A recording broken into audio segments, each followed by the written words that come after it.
Good evening, everybody. Happy Sunday, the first weekend of celebrating for Christmas. Well, not really for some of you. I mean, people like me, I start right after Halloween. But anyway, my name is Charlotte. I'm going to be your host for the next hour. I'm also the owner of the California Haunts Paranormal Investigation Team based out of Sacramento, California. We are 45 strong up and down the state, which means we can get to you and help you out. The problem is, California is such a big state that it might take us a while to get to you, like maybe 1 or 2 days, even though I have people in areas. A lot of rural space. We have our West Coast with the ocean. We got farmland in the middle, and we got high desert, low desert, mountains, you name it, we got it here in California. And so it might take us a couple days to get to you, but in the case that it does, we do have sensitives on staff who can phone you. And if you do have something paranormal going on, in most cases, they can settle the energy down until we can get out there. Okay, so it's not going to take us more than, say, 3 days to get to you. Okay, that being said, welcome to Sunday Reading Day. Today we've been reading the Lizzie Borden book every Sunday, but today is different because we're gearing up for Christmas. And so we're going to be reading I'm going to be reading about some real creepy holiday stories. And the thing I wanted to add was that probably once a week, because I found this other book that I really wanted to get into, and I love the traditions of Christmas from around the world. In fact, that taught me to have fondue on Christmas Eve, that kind of thing from Switzerland. So what I decided to do is I have another book, Christmas traditions from around the world. So I'll probably be reading that at least once a week, maybe on Wednesdays. We'll make that a Wednesday reading night. Okay, so we'll have this book and Christmas's traditions from around the world. I'll be adding that in. So just to give you guys a heads up, FYI. Today we are not on TikTok. I went out to dinner, which was nice of my producer to take me to dinner tonight. And let me get this adjusted. He's sitting crooked. It was really nice of her to take me to dinner, but I got back just about a half hour ago. My phone ran out of juice, so I did not have time to charge it up to do TikTok. So here we are, and it's just going to be us, a nice, cozy little Facebook run. So we're broadcasting live on Facebook and Twitch tonight, and Twitter, right? Yeah, and YouTube. So we're still broadcasting live, everywhere else that I broadcast. This is driving me insane. Okay. There we go. Let it go. My God. So that's where we're broadcasting tonight. And this book we're going to read, we read it last year. I read it last year. And it has some real spooky stuff in it. It has some stories that make you wonder. And Sylvia Shults, who's going to be guesting on my show at some point this month, is an excellent writer and excellent author, rather. And she has a knack for this, and she visits haunted locations just like I do, and a lot of other people do, and she writes about them in general. But this book in particular is about, haunted locations within the United States where some ghostly things have happened. It's not necessarily ghostly, but you'll see as we read the book. It's an interesting book because it covers a lot of stuff. So it's not only covering Christmas tales, it's also covering winter. So it'll take us through. It'll take us through what happens in winter. Some of the old winter stories and legends. So I think you guys will enjoy it. I'm going to read for about an hour today, and we'll see how we do. And like I said, probably on Wednesday, I'm going to start this other book about Christmas traditions around the world. Okay, so let me get this book up. Get my old antiquated tablet. Grogu's back there waiting for me to read too. He's got some snacky snacks.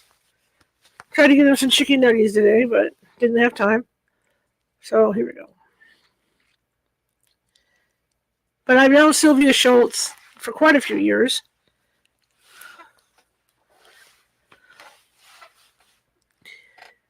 If anybody wants to give me a tablet for Christmas, that would be great. My tablet's old. I can't even put internet on it anymore. Can't download, can't do anything. But I still have my Kindle books on here, so this is how we read books. I just hope everybody had a great Thanksgiving and recovered. Don't feel too bloated over the goodies. Just give me a second here to log this bad boy in.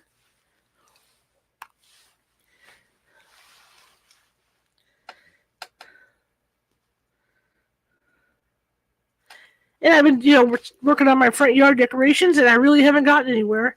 I was working on one particular decoration, and it's an old decoration that I've had for years, and this year it's just not going to happen. It took me like 3 days to get the thing put together, and then once I did, trying to put it up where it usually goes, it just literally disintegrated. So, yeah, that's not going to happen. So, the book we're reading today is The Spirit of Christmas, The Dark Side of the Holidays by Sylvia Shults. So, let me log in, and oh, wow, why did I do that? It was supposed to be back at the front of the book. Hang on. I had this, and it reset itself. See, this is the kind of things that's been happening to me. It's full moon time, so let me get back to the beginning of this book, so just bear with me. It happens to the best of us, right? I don't even know where we're at in this book. I had it right to the beginning, and for some reason, it popped over to the middle of the book. So, give me a few minutes. Grab your popcorn and snacks, like my little thing says. This upsets me because I did this. Murphy's Law, right? Is there a full moon right now? I thought there was a full moon. I was just out. It looked like a full moon. Who knows? But anyway, like I said, and then during the holiday, leading up to the holiday, I've got a couple projects I'm going to be doing live. I have a Yoda Lego set that I haven't put together yet. So I thought I would do that live on some evening. I'm not talking like during the show, but maybe sometime off the show, maybe 8 o'clock after I get off the air, to work on that Lego and put him together. And I also have 3 gingerbread houses that I'm going to be putting together on the air. And so you guys can kind of come and watch and join in on that. Maybe you have your own gingerbread houses, right? And you can build at the same time I'm building. So we're going to be doing that for the holidays this year. I'm really disappointed because I had this where I needed to be last night. And there's no way for me to get back on it except to do it this way. So, give me a few minutes. Frustrated. La la la. I really wish there was a way to just get to the table of contents on this stuff and do this, because this is, I don't want you guys to get disinterested in what I'm doing. So,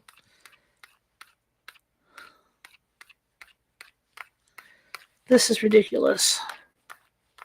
Especially when I had it at the beginning. But anyway, come on into the chat room. Come visit me. If you like what you hear today, if I ever get going. If you like what you hear today, be sure to leave me a thumbs up, smiley face, hearts, whatever, because that works for Facebook, and it froze up. Okay. And that works for Facebook and TikTok. Not TikTok, but that works for Facebook and YouTube. In that, the more you do that, the more you chat in the chat room, it moves us up higher in the FYP. What that does is that Facebook and YouTube see that, and they put us out to more people, so other people can see the show. So that would be a great deal of help for me.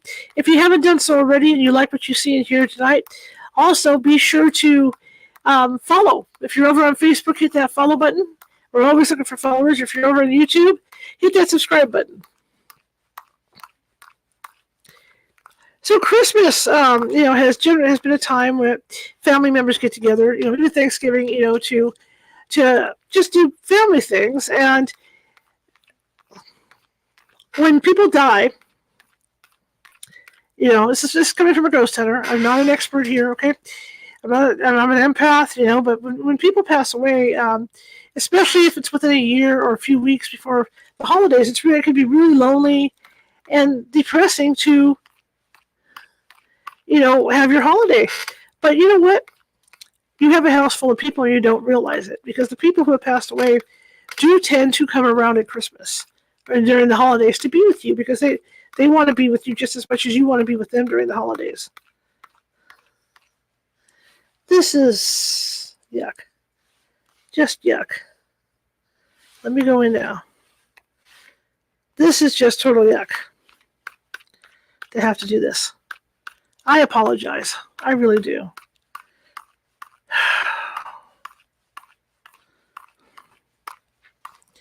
This was not supposed to happen today, and it did.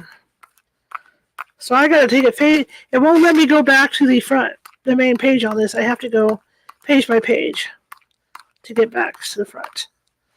And I'm really not happy about this right now.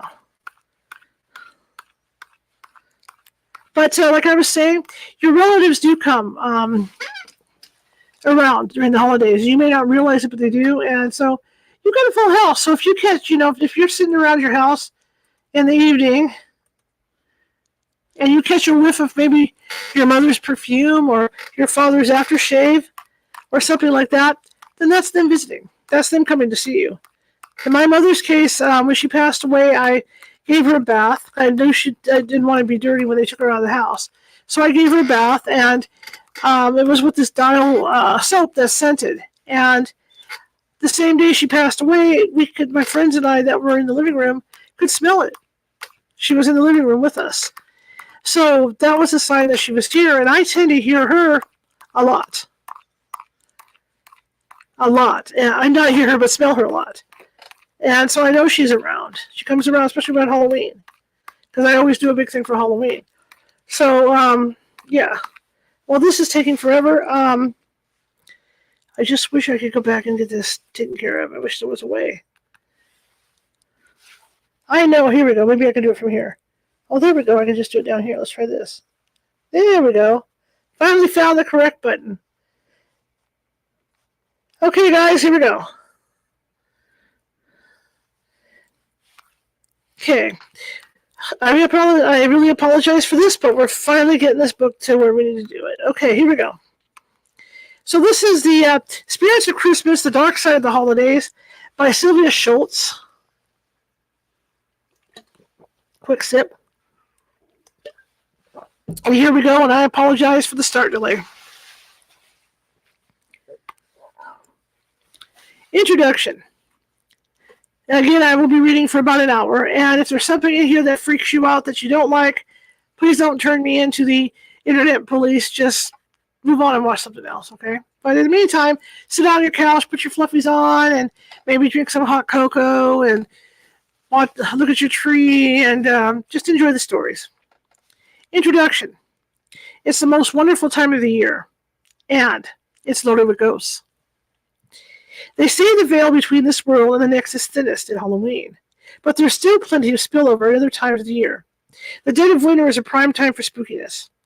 December isn't just for Christmas. Hanukkah celebrates one of the miracles of the Jewish faith when one day's worth of oil for the temple lamps lasted for 8 days. Kwanzaa, too, gives a nod to the bright happiness of the season. Maybe we're so eager to bring light to this time of year because it's pretty bleak. Take away all the Festival of Lights celebrations, whether religious or secular, and you're left with cold gray days, and even colder nights. And those nights are long. For centuries, we've chosen to have celebrations around the winter solstice, the longest night of the year. There's something in our human nature that wants to fight the darkness. This book itself is a celebration of the weirdness that has swirled around the Christmas season for many centuries. Within these pages, you'll find stories to warm your heart and tales to chill you just as effectively as a cutting December wind. You'll find creatures of Christmas folklore from ages past, monsters that will haunt your dreams far more than the dreaded phrase, batteries not included, or even the chilling, some assembly required. You'll also find some fairly creepy tales that just happen to take place in the darkest, coldest part of the year. Not all Christmas ghost stories have cheerful endings, like A Christmas Carol. Even in Dickens' book, there's a fair amount of creep factor in the ghost of Christmas yet to come. Not all winter ghost stories take place beside a welcoming, crackling, cozy hearth fire. We've started to embrace this chance to revisit Halloween weeks later. In 2015, the movie Krampus made $61.5 million at the box office. Recent years have also seen many commercial haunted houses realizing the potential of this out-of-season spookiness. There are now Krampus-themed haunted houses operating in Phoenix, Austin, Nashville, Denver, Green Bay, and many other cities. And yes, Krampus plays in Peoria, the Haunted Infirmary, an Illinois' top 10 rated haunt on the grounds of the Peoria State Hospital in Bartonville, switches gears in December and welcomes Krampus to its spooky halls. Even Disneyland gets in on the fun as the Haunted Mansion is transformed into a Nightmare Before Christmas themed ride. Most of these haunts are simply called Krampus, a Haunted Christmas, but some use the holiday as a chance to get creative with groan-inducing holiday puns.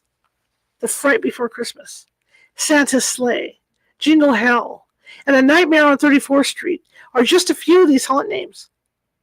Chamber of Horrors in New York even lets you get your picture taken on Santa's lap in case you're still planning your Christmas card.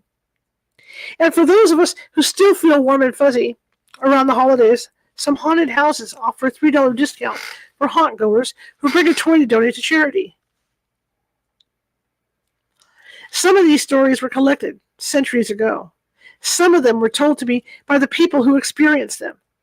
All of them are true, in the sense that they held truth for the people who were there and who later shared them with others. They were true at the time, and that's good enough for me. This is my goal in writing this book, to share all these marvelous, terrifying, wondrous stories with you. The book is divided into several sections for your reading pleasure. God Rest Ye Merry Gentlemen takes a look at the Victorians and their passion for ghost stories at Christmas.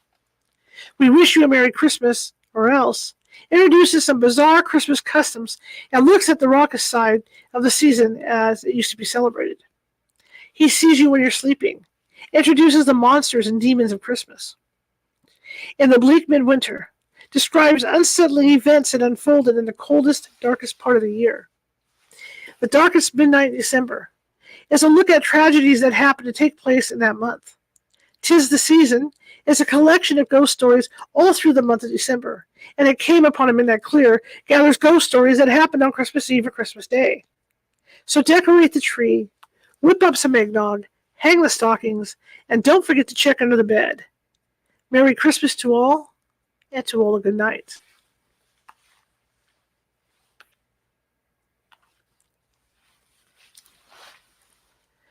God Rest Ye Merry Gentlemen, the Victorians. So why tell ghost stories at Christmas? That ship sailed on November 1st, didn't it? Ho, ho, ho, not so fast. Take away the brightly colored lights, the promise of a full stocking, and the breakneck shopping frenzy, and you have what is admittedly a very bleak time of year.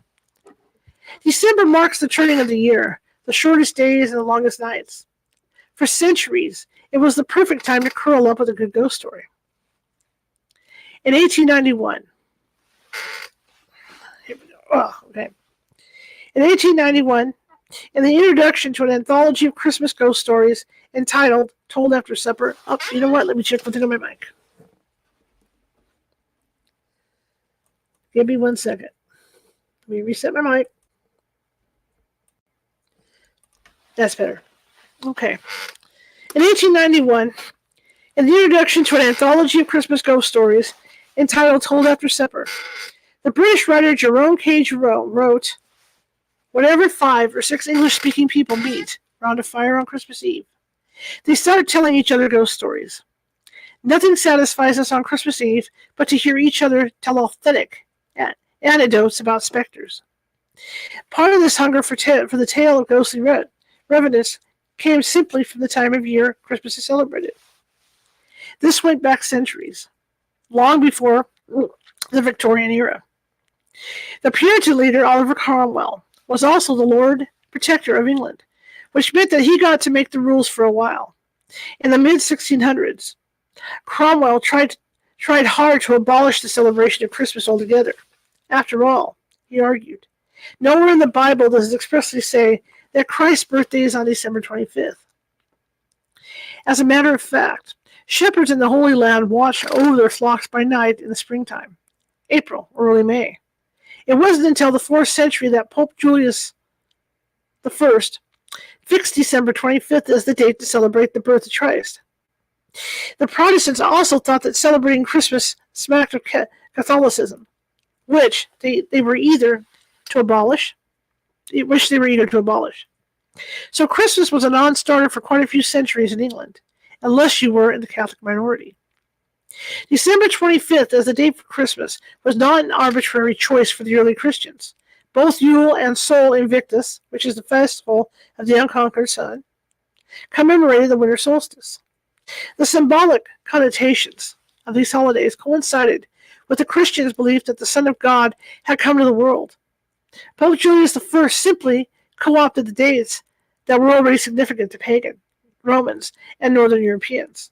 Of course, this meant that the raucous pagan celebrations, the Saturnalia parties, and the topsy-turvy turnarounds got brought into early Christmas celebrations too. The winter solstice was also considered to be the spookier of the two solstices. Rather than long hours of daylight and a short night, the winter solstice marked the turning of the year, with the shortest day and the longest night. Parentheses. The increased hours of darkness meant, of course, that spooks and monsters and things that go bump had a lot more time to roam the earth during the winter months. It brought to mind the death of the sun and the thinning of the veil between worlds. The Victorian Christmas celebration then, which already made a heavy use of pagan symbols like Yule logs, holly leaves, and even Father Christmas, also embraced the holiday's nodding acquaintance with the supernatural. This helped to create one of the Victorian era's most enduring holiday traditions, the Christmas ghost story. Even Christmas games of the period held an element of terror. The popular game of Snapdragon involved putting raisins, plums, or almonds in a bowl of brandy and then setting the brandy on fire. Players tried to snatch a raisin out of the flaming bowl and pop it into their mouth to extinguish it. Another game had the players attempting to bite apples, which were tied to one end of a stick. The other end had a lighted candle stuck to it. The phrase, "Don't try this at home, kids," had not been invented yet. Other games smacked of masochism. Masochism. The game of hot cockles involved putting your head in someone's lap while trying to guess who was hitting you from behind. The kneeler, who was it, put their hand behind their back, palm up. The other players took turns smacking the palm in an anonymous low five. Shooing the Wild Mare was a similar guessing game, which involved a whack on the foot. But after the brandy's blue flames had died down, after the Christmas goose was picked down to the bones, after the last candle had guttered to a sullen yellow glow, then came the ghost stories. And what stories there were.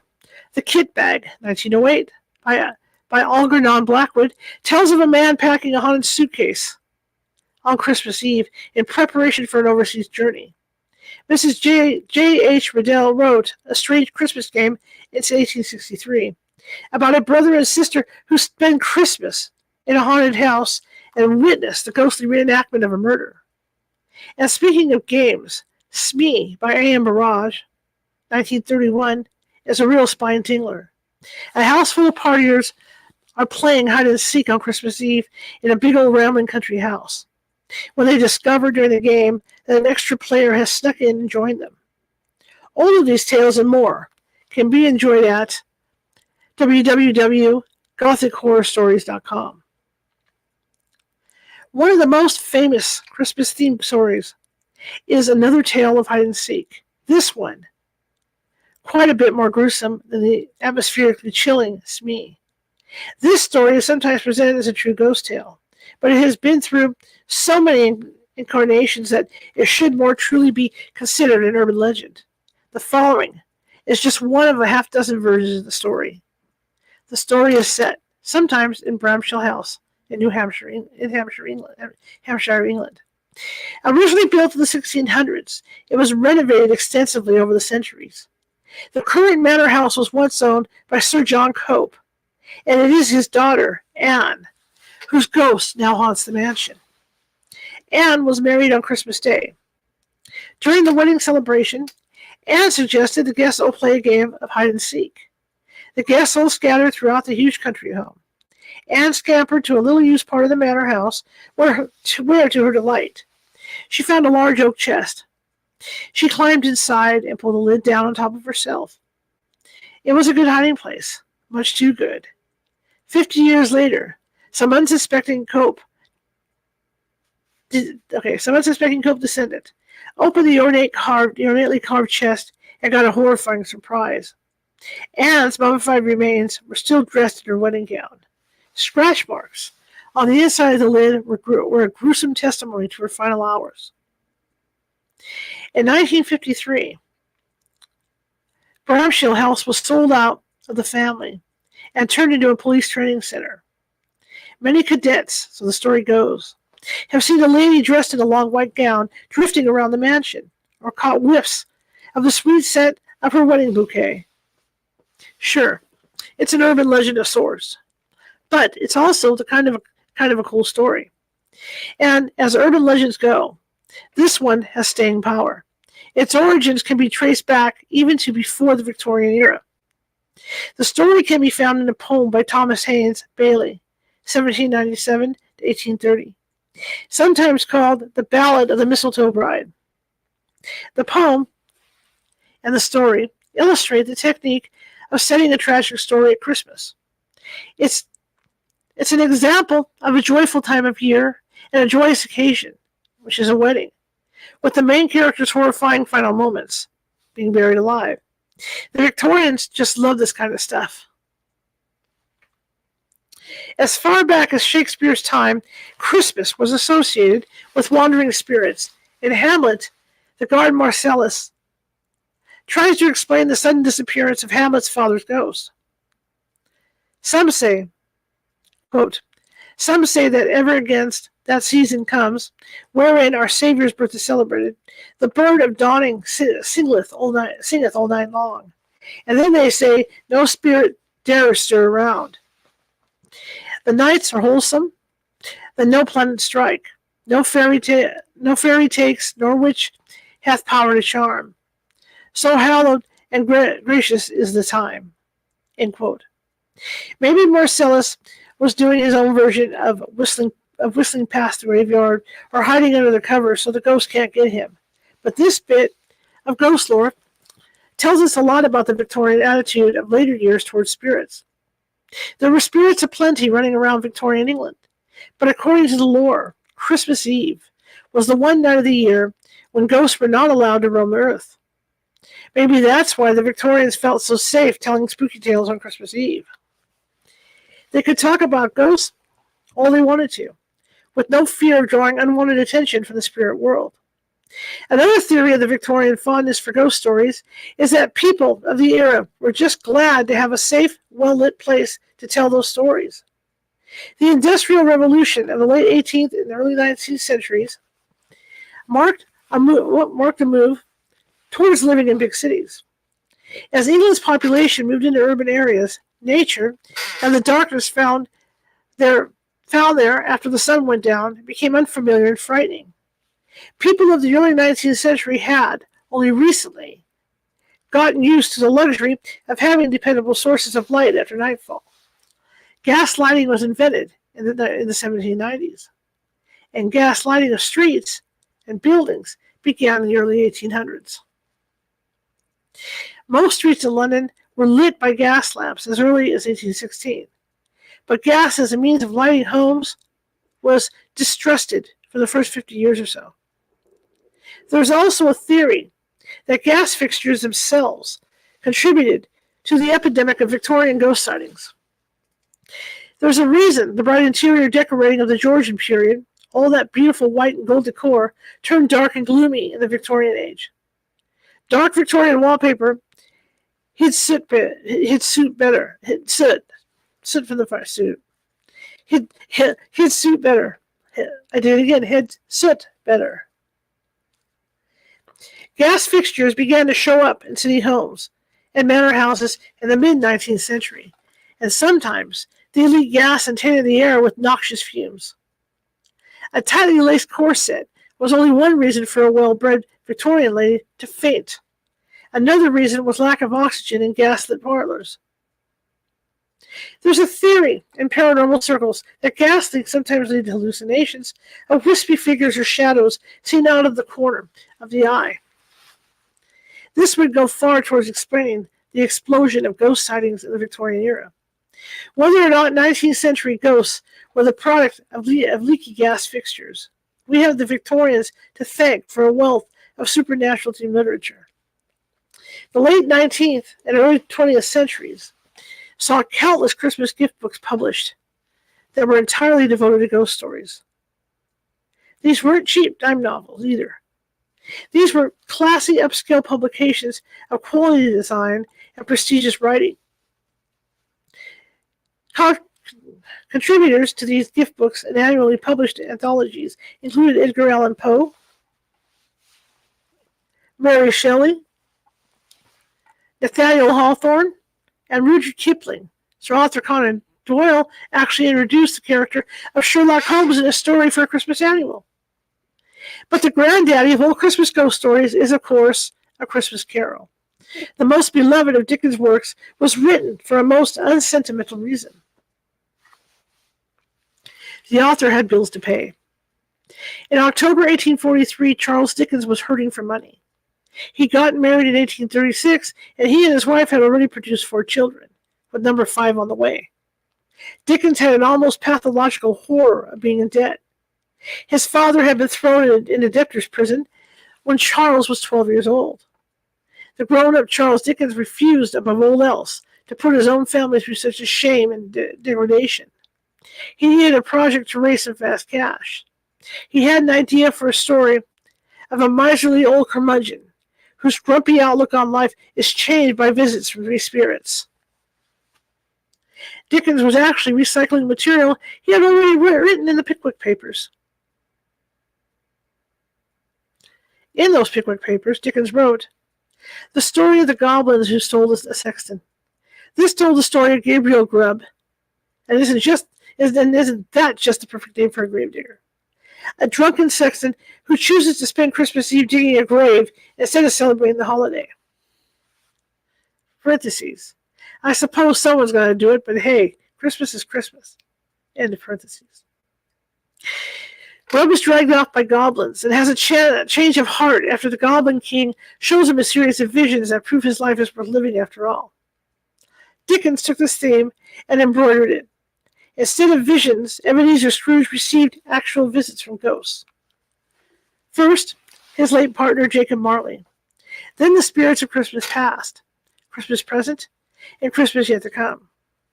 For good measure, Dickens tossed in a ridiculously sentimental subplot involving Tiny Tim Cratchit, the kind of sickly poor child the Victorians loved to weep over. He wrote the book in a fever of production. It was on his publisher's desk in less than 6 weeks, and the gamble paid off big time. A Christmas Carol was released on December 19th, 1843. The original print run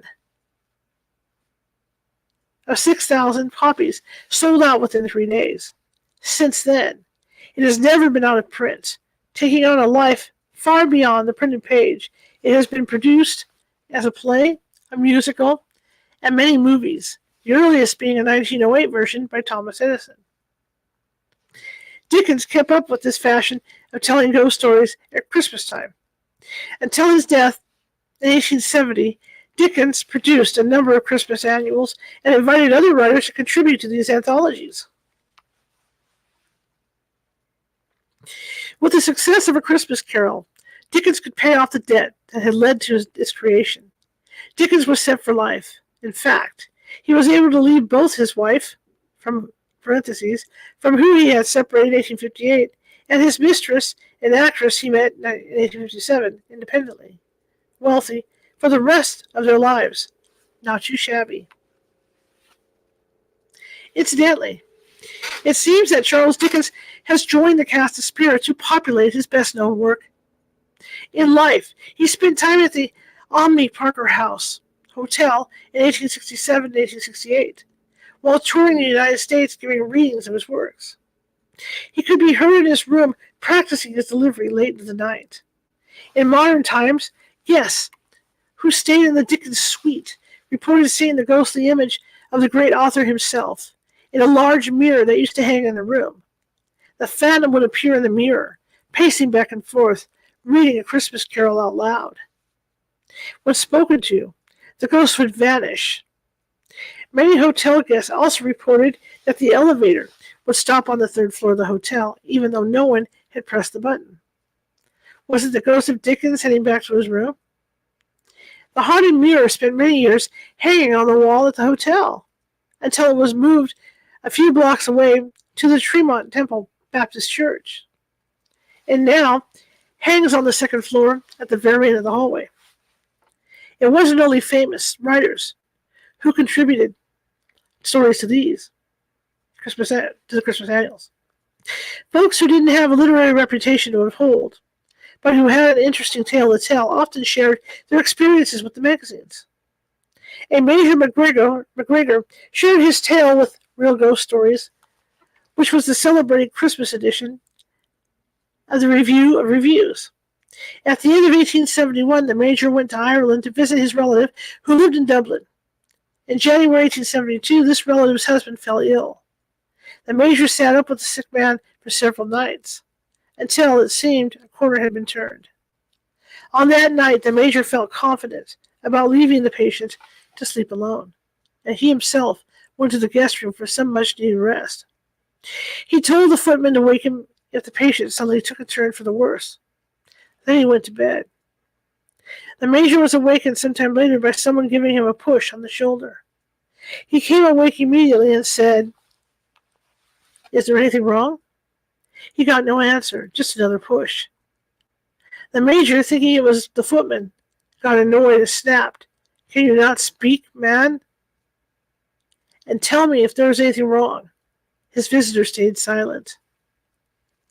The Major, not wanting another shove on the shoulder, made a grab in the darkness and caught a human hand, warm, plump, and soft, obviously not the hand of the footman. The Major asked, "Who are you?" But again got no answer. He tried to pull the person towards him, but he couldn't. Quote, "I will know you. I will know who you are," the Major cried. He held the stranger's hand tightly in his right hand and explored the arms with his left hand. He felt a wrist, and an arm enclosed in a tight-fitting sleeve of some heavy winter fabric with a linen cuff. But when he felt up past the elbow, the arm just stopped. The Major was seriously freaked out by this and dropped the hand he was holding. The clock struck 2, and the Major knew there would be no more sleep for him that night. The next morning, the Major told the household what had happened. The servants of the house had a ready explanation. It must have been the master's old Aunt Betty, who lived in the upper part of the house for many years, and who had died at a very great age over 50 years before. Not all Christmas ghost stories were published in magazines. Many families had their own collections. Many were brought out to be enjoyed and added to the year after year. Let me have some water. Wow. It's really dry in here.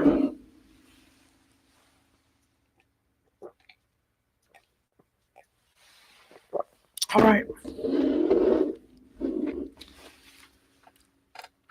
One of the most celebrated personal collections was written by Lord Halifax, published in 1936. It is still available today. His son wrote years later about his fond memories of Christmas.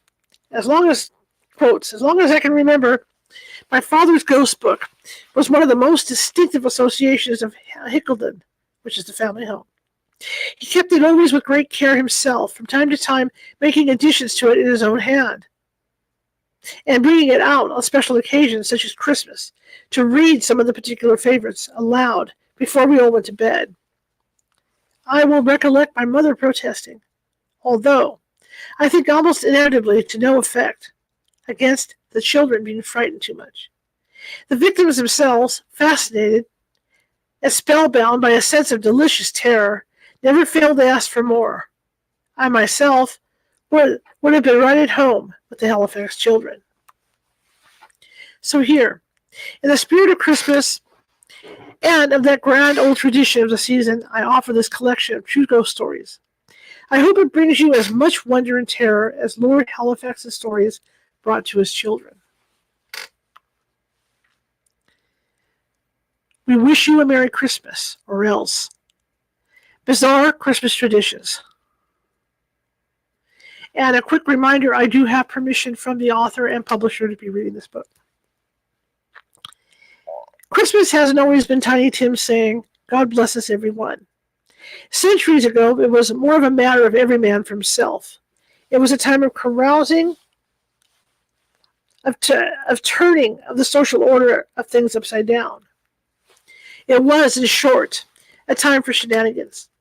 Even in modern days, we still cling to a cozy Victorian ideal of the holidays, say Christmas, and most of us will reflexively think of family gathered around a colorfully lit tree, a tree with presents piled underneath it, whether or not that imaginary family will get along with each other without the lubricating effects of copious amounts of rum-spiked eggnog is another matter. But before the Victorians came along and settled things down, Christmas was not quite the domestic holiday of Dickens, one-horse sleigh rides and curry or knives prints. Instead, it was a holiday of boisterous revelry, sort of a mashup of Halloween, New Year's Eve, and Mardi Gras. The Romans started the custom of giving gifts at the solstice celebration. Winter solstice, the shortest day and the longest night of the year, comes from the Latin for the sun stands still, although the winter solstice was called bruma to distinguish it from solstice, the summer solstice. Saturnalia and Calendar were both well-loved Roman holidays. At Saturnalia, slaves were allowed to the run of the house, and masters were obliged to serve them. And Calendar, I hope I'm saying that right, marked new beginnings. The 4th century writer, Libanius, had this to say about the celebrations. Quote, "The feast of the Calendar is honored as far as the Roman Empire stretches. Everywhere is singing and feasting. The rich enjoy luxury, but the poor also set better food than usual upon their tables. The desire to spend money grips everybody. People are not merely bountiful to themselves, but to their fellow humans. A stream of presents pours itself out on all sides. The Calendar bring all work to a halt and allow humans to surrender themselves to pure pleasure. Saturnalia was just one of the many holidays that made up the Roman calendar. But it was one of the biggest. The lower classes looked forward to the role reversal that came at the turning of the year. Household slaves, especially, jumped at the chance to be in charge for a while, to be served by their master and mistress. Even after the fall of the Roman Empire, this role reversal at Christmas time continued to be one of the few perks enjoyed by the lower classes. The custom of wassailing, or going door to door to beg for alms, began way back in the early Middle Ages. The practice continued all through the Middle Ages as a way to keep the social and political order stable. You think giving the girl who cuts your hair an extra tip at Christmas is a new thing? Think again. In medieval times, tradesmen would ask their customers for gifts or largesse at the holidays, and sometimes they would threaten retribution if refused. A morning newspaper chucked under a hedge under a hedge instead of being delivered to your welcome mat is one thing. To have someone responsible for guarding your house slack off, or actively invite thugs to ransack your home while they stand by watching is something else entirely. This was a problem as far back as 1419 England, when the Corporation of London ordered the servants of city officers to stop the custom of asking for Christmas offerings from victualling trades, sometimes with menaces if refused. So the lower classes were discouraged from wassailing. That didn't stop them. Even the practice of caroling and a cookie or three, quite the opposite. In fact, old-time carolers were a rowdy, often destructive bunch. Consider the lyrics to We Wish You a Merry Christmas. Now bring us a figgy pudding and bring it right here. We won't go until we get some, so bring it right here. We sing these lyrics without a second thought. But when that song was written, the singers were a lot more aggressive in their demands. They weren't kidding about it. Imagine that you are someone fairly high up on the social ladder, either in England or in one of the big American cities, Philadelphia, Boston, someplace like that. You're relaxing with your family on Christmas Eve.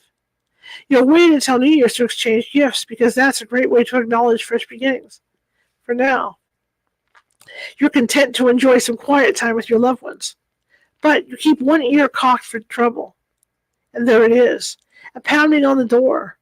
The maid hurries to open it, fearing it will break under the fists of the drunken hooligans. Your house clearly isn't their first stop of the evening.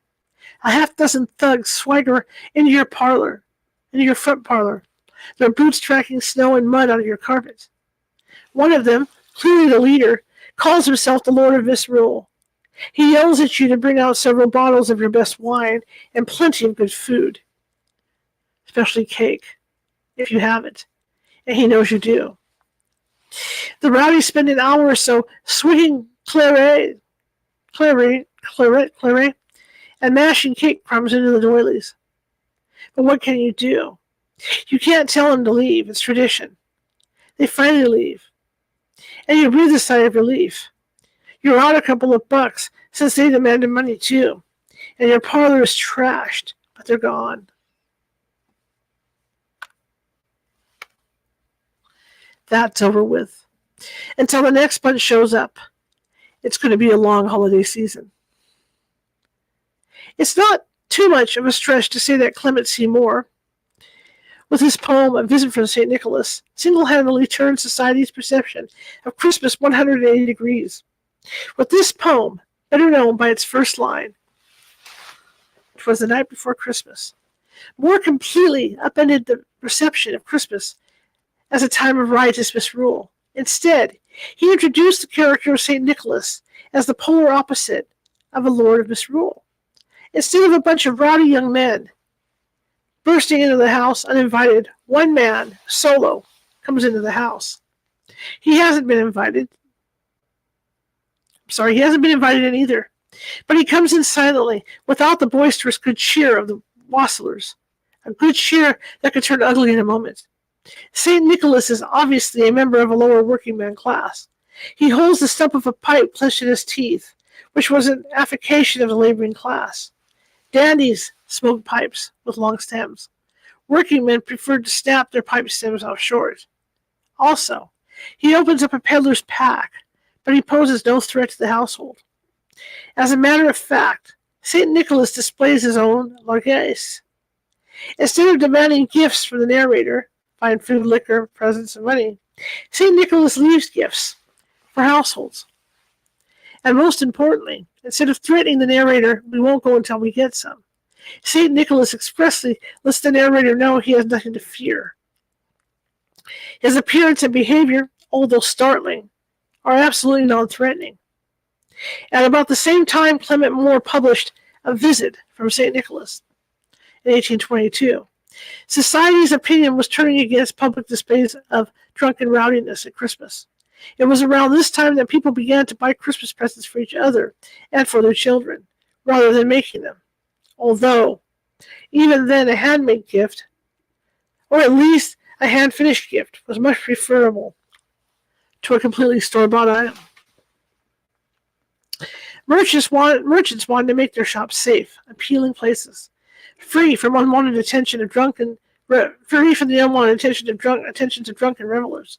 Instead of being reported in regular newspaper articles, accounts of rambunctious gang behavior started to show up in the police blotter section of the paper. The boorish behavior frowned upon by genteel society was quite literally marginalized. I cannot say that word today. And it eventually faded.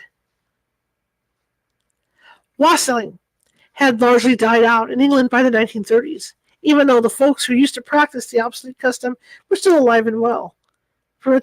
Social programs by then were helpful enough to the poor so that they no longer needed to beg, even at Christmas time. By the 1970s, though, groups in the east and west of England started up again, singing traditional carols and offering drinks of beer or cider from the wassail bowl. These groups do collect money in exchange for the caroling, but now the money raised is donated to charity. Quick drink, guys. It is warm and dry in here.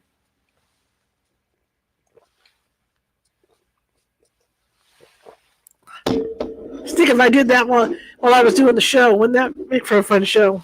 Yikes.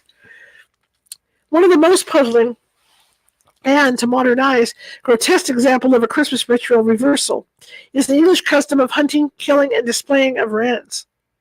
Wrens are the smallest bird native to Europe, and killing one has for centuries been regarded as a cowardly act sure to bring bad luck down on the perpetrator. This belief goes all the way back to the ancient Greeks and Romans. The early medieval Irish writer Cormac of Cashel said that the wren got its old Irish name, Dren, Grean, from Drui-en,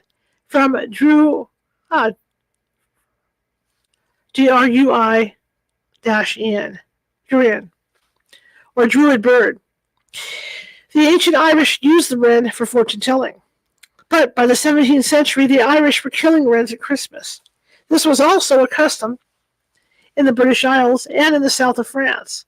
Teenage boys would carry a holly bush with bunches of dead birds and colorful ribbons tied to it from house to house, displaying their grisly trophies and asking for money. Later, the dead bird was carried in a box, and the wren boys were put on small skits or mock combats for the entertainment of their audiences. This custom continued through the 18th and 19th centuries. Most of the time, the tiny corpse was carried around and displayed on a ribbon-bedecked bier. But in England, by the 19th century, the hunters had switched to putting the wrens alive into a box. The box, too, was festively decorated, with colored paper and ribbons hung from the top, 2 candles at the sides, and glass windows at either end, so the captive birds could be viewed. This box was slung between 2 poles and carried around to accompany the carolers. This method of capturing the birds alive took more skill and meant that the birds could be released, safe and sound, after Christmas. When hunting, along with caroling and wassailing, was one of the several ritual reversals carried on by working-class people in the 17th through 19th centuries.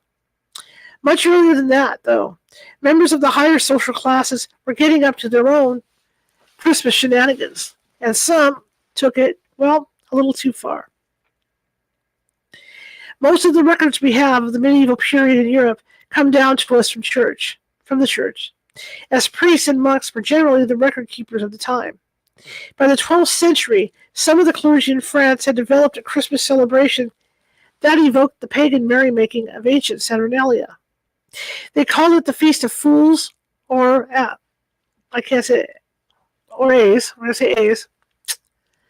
subdeacons, and it spread rapidly from France into Flanders and then to England. The point of this originally was for the higher-ranking clergy to practice humility by letting the lower orders lead the worship services at New Year's. Soon, though, it evolved. Oh, my back's going to twitch it. Yikes. Soon it evolved into a general Christmas time celebration, with the rites being changed to suit the burlesque revelry. As early as 1236 and 1238, Robert Grosseteste, Bishop of Lincoln, had to issue an edict forbidding his clergy to completely upend the order of worship. They were pretending to worship demons. In 1333, John E. Grandison, Bishop of Exeter, began a 30-year campaign to abolish the Feast of Fools in his cathedral. Apparently, the lower clergy talked the choir boys into throwing mud at each other during the services on the three holy days after Christmas. The congregation loved it. They dissolved into disorderly laughter and illicit mirth. But the bishop was not amused. By the early 15th century, the practice was no longer tolerated. There was, however, a much more enduring tradition, the choosing of the boy bishop.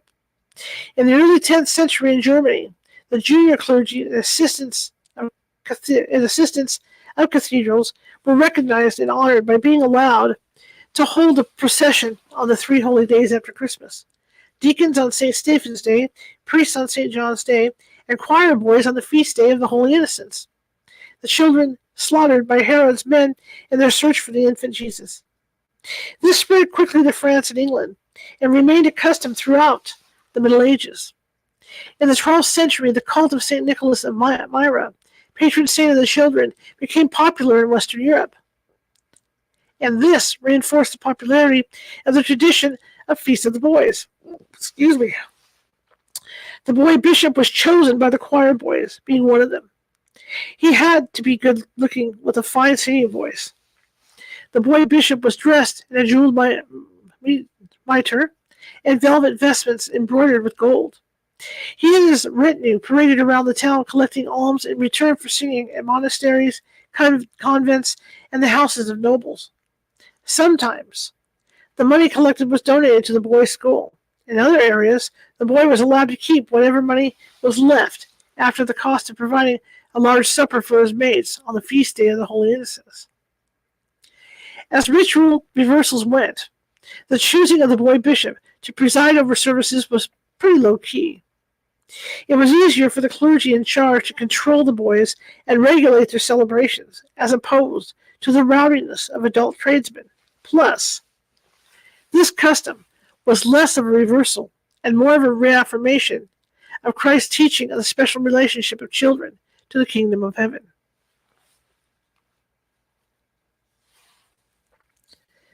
Okay, next chapter.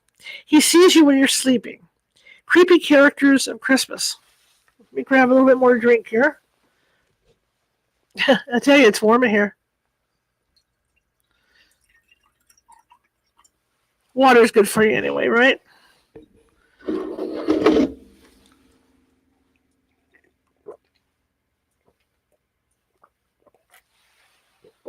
All right. As you lie there, as you lie there, snug in your bed, with sugar plums dancing the conga line in your imagination, that's me every night. Keep in mind that Santa Claus isn't the only mythical figure that might be sliding down your chimney and creeping around under your tree in search of milk and cookies. There are plenty of reasons to be afraid of the dark in the deepest part of winter. Let's meet the monsters of Christmas. Krampus, the demon of Christmas. Krampus is perhaps the most familiar of the Christmas monsters, creatures that make the Grinch look as cuddly as Rudolph. In recent years, he has become the grand old man of alternative Christmas celebrations. Krampus is a demonic-looking figure from Germanic folklore. He's got black skin covered with short black fur, a long, lolling red tongue, and one cloven hoof and one human foot. He's half demon and half goat, and he revels in punishing children who've landed themselves on Santa's naughty list. Krampus sometimes travels with St. Nicholas to dole out punishments, and sometimes he just shows up to take matters into his own hands. Krampus is invariably terrifying, as befits a demon. He wields nice whippy birch branches with which to beat naughty children. Sometimes he uses rusty chains for the beatings. He also carries a sack for abducting the worst offenders. These reprobates are either carried off to hell, or Krampus snarfs them down for dinner. To get on Krampus's good side, some people leave out offerings at Christmas time. Santa likes milk and cookies. Krampus prefers schnapps. Can't blame him for that. In some homes, Krampus leaves a bundle of twigs painted gold, which is hung up in the house as a reminder to children to behave. Krampus is feted on December 5th. I can't even begin to say that in German, which is the eve of St. Nicholas Day. Krampusnacht. See, I tried it. I did try it. Is celebrated in parts of Europe and increasingly parts of America too, with parades and parties.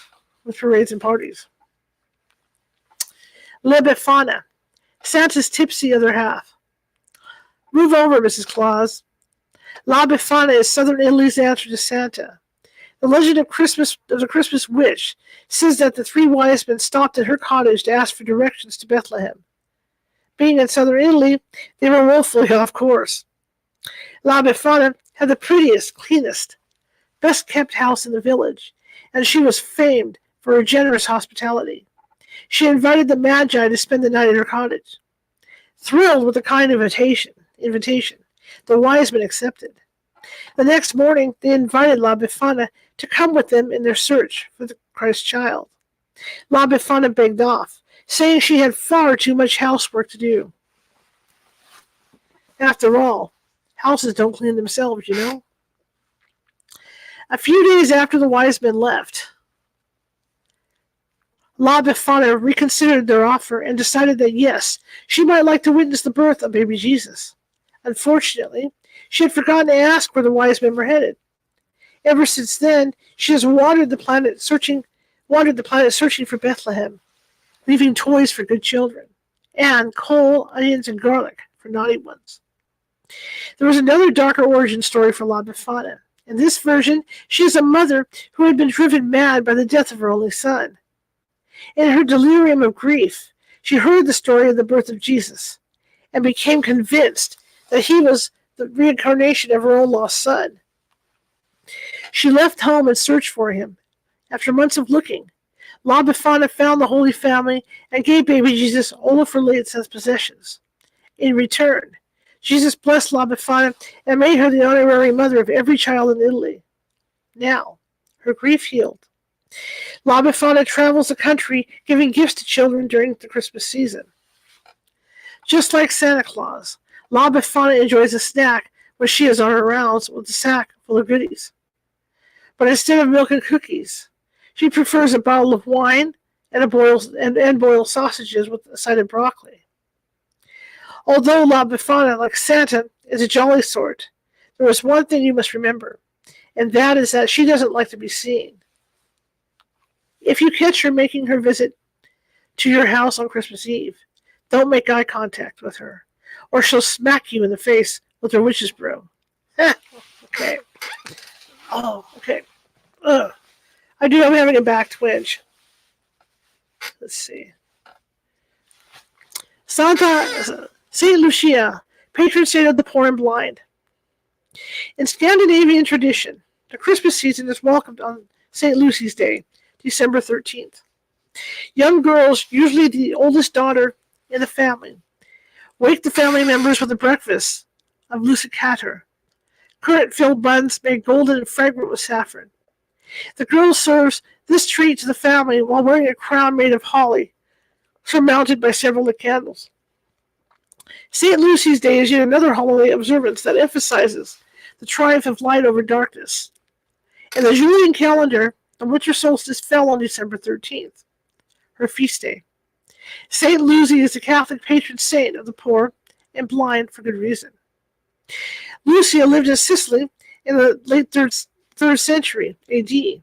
A devout Christian, she longed for a life of prayerful chastity, but she faced an arranged marriage. Her husband-to-be happened to compliment Lucia's beautiful eyes, so she gouged them out and sent them to him, along with a note pleading for him to take what he most admired about her and leave the rest of her alone. Lucia was martyred in 303 AD. But Lucia has a dark side too. In legend, Lucia was identified with Adam's first wife. She dumped Adam and took the devil as her lover, spawning a host of demon children. On her feast night, the longest night of the year, animals gained the power of speech, and her infernal children were free to roam the earth. The next morning, people celebrated with a feast of breakfast buns, saffron yellow, to acknowledge the victory of the sun rising on another day. Okay. Belsnickel. Necht, Ruprecht, Roofklaus, Swarty Piet, the Dark Helpers. Belsnickel is a character from southwestern German folklore who crossed the Atlantic and now survives in Pennsylvania Dutch customs. He makes his rounds dressed in tattered clothes and raggedy furs. He visits children before Christmas as a reminder of what the season has in store for them, like Santa Claus and Krampus combined. He carries candy to reward good children and a switch to whip bad children. In modern times, Belsnickel has mellowed and uses his whip only to make noise and remind kids that they still have time to clean up their act before Christmas. Sort of like a warning shot off the bow technique. Belsnickel, I've heard it two ways.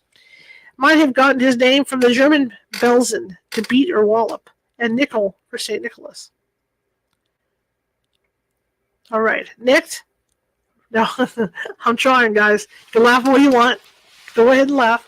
I'm horrible with regular names, so here we go. Nick Ruprecht, Zwarte Piet, and the Rue Klaas are underlings of Belsnickel and of St. Nicholas. These characters are all the heavies. Their job is to beat the bad kids while letting St. Nicholas or Belsnickel reward good children with gifts. Next, Ruprecht, which translates into Servant Rupert, which I can deal with, Rue Klaas, Rough Nicholas, and Zwarte Piet, Black Peter, all made their first appearance in a German play in 1668. This was around the time of the Protestant Reformation, and the times they were changing. They were called into existence as secular dark helpers of Christkindl, the infant Jesus, then responsible for the delivery of presents. Since the gentle image of the angelic Christ child could not be expected to frighten children into good behavior, menacing characters carrying switches were just the ticket. All right, Hans Trapp. Monsters eat whiny children.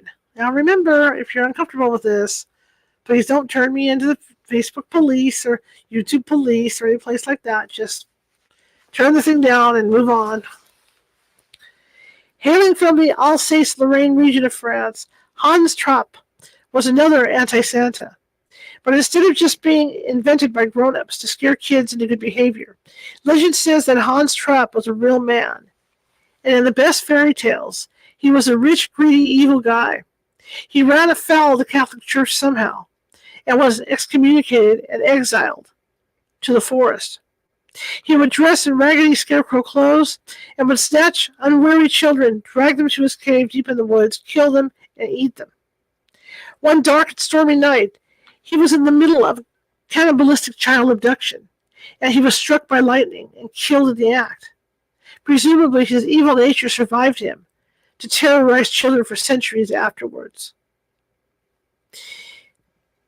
I think it's Pierre Fouettard.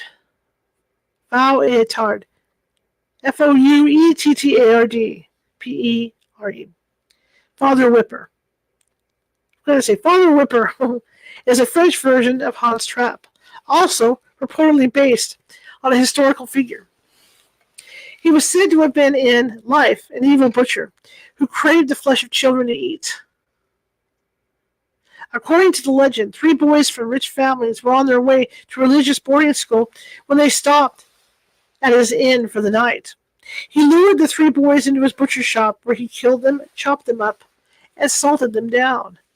The theme of stranger danger is taken to the Brothers Grimm extremes in these cheerful holiday stories. Yeah, they are cheerful. Yeah, okay. St. Nicholas appeared in the butcher shop, resurrected the boys, and took Pierre Fouettard into his custody. The butcher became St. Nicholas's servant and, like Krampus and Zwarte Piet, was allowed to dole out punishment to children who misbehaved. Perkton, genderbender. Perkton is a dual-gendered spirit who comes out during the 12 days of Christmas. I cannot say this. Sean Perkton, beautiful Perkton, Birchton, is female. She gives gifts and brings good luck. Shy Perkton, ugly Perkton, is male and punishes the sinful. Okay? The Yule Lads and Gryla, demonic dwarves. The Yule Lads are 13 Icelandic trolls. They each have a name that matches their distinct personality, sort of like a baker's dozen of the 7 dwarves. Some of the Yule Lads include Spoonlicker, Pot Scraper, Door Sniffer, Window Peeper, and Sausage Swiper. In ancient times, they stole things and generally raised havoc and caused trouble for humans around Christmas. Yet again, they were used to scare children into good behavior. Later, though, Iceland borrowed the Norwegian Julenissi, which is Norway's version of Santa Claus, who brought gifts to good children. The two traditions became mingled until the formerly devilish Yule lads became kind enough to leave gifts and shoes that good children left out for them. All 13 of the Yule lads answered to Grilla, who was their mother. In Icelandic legend, she is an ogress who kidnaps, cooks, and eats children who don't obey their parents. She became associated with Christmas in the 17th century, where she was assigned to be the mother of the Yule lads. According to legend, Grilla has 3 heads, with 3 icy blue eyes in each head. She has horribly long fingernails that grow in grotesque claw-like curves and horns like a goat. Her earlobes dangle down to her shoulders. She has a beard on her chin that looks like a mass of tangled, knotted yarn. She had 3 different husbands and 72 children, all of whom caused trouble for the humans, ranging from harmless mischief to murder. As if the household wasn't crowded enough, the Yule cat also lives with Grilla. Jolak Turin, the Christmas cat. The Yule cat is not a cuddly ball of calico fluff with a red bow around his neck, as his name might suggest. In fact, his main job is to eat you. In Icelandic tradition, those who finished their work on time got new clothes for Christmas, and lazy folks lost out. To scare children into doing their chores, parents would tell them that the Yule cat could tell at a glance which children were lazy and needed to be eaten. They were the kids who didn't have at least one new item of clothing for Christmas. Parentheses. Suddenly, that itchy hand knitted sweater from your great Aunt Ruth isn't looking too bad, is it? Julebok, the Christmas goat. On Scandinavian-themed Christmas trees, even today, you might see a straw figure of a 4-legged creature hanging from a branch, a red ribbon around its neck, curved horns sweeping proudly over its head. This is the Christmas goat, and it serves now as a good luck decoration. Like the other creatures in our Christmas rogues gallery, though, the Julebok has followed a long and winding road to the branches of the Christmas tree. The Julebok started out 1,000 years ago as a reference to Thor and his 2 pet goats. Thor was Peter's worst. Like the other creatures in our... Oh, I'm sorry. See, this again. Peter's worst nightmare. Every night, he would slaughter his goats for the warrior's feast in Valhalla. Then he would raise them from the dead the next day to have them around and killed for that night's feast. Thor's callous but sustainable treatment of his pets was commemorated for centuries in a Swedish folk custom called julafton, on the Yule sacrifice. This ancient midwinter celebration involved an actor dressed in skins and wearing a formidable pair of horns. He was led into a room by 2 men who pretended to slaughter the goat while singing about it. At the end of the song, the goat jumped up, none the worse for having his throat slit. The early Christian fathers were not amused by this obviously pagan spectacle. They declared the Julebok to be a demon. The common people took this idea and ran with it. Tales from 17th century Sweden describe the dark and demonic Julebok roaming the countryside on December 25th, demanding gifts of food and frightening devout Christians. By the mid-1900s, though, both the Yule sacrifice and demonic Yule goat were relics of the past. The Yule goat became a cheerful symbol of good luck, rather than a terrifying midwinter apparition. Mary Lwyd, L-W-Y-D, that's it. The Christmas Carol singing horse skull. Hope you having nightmares tonight, kids.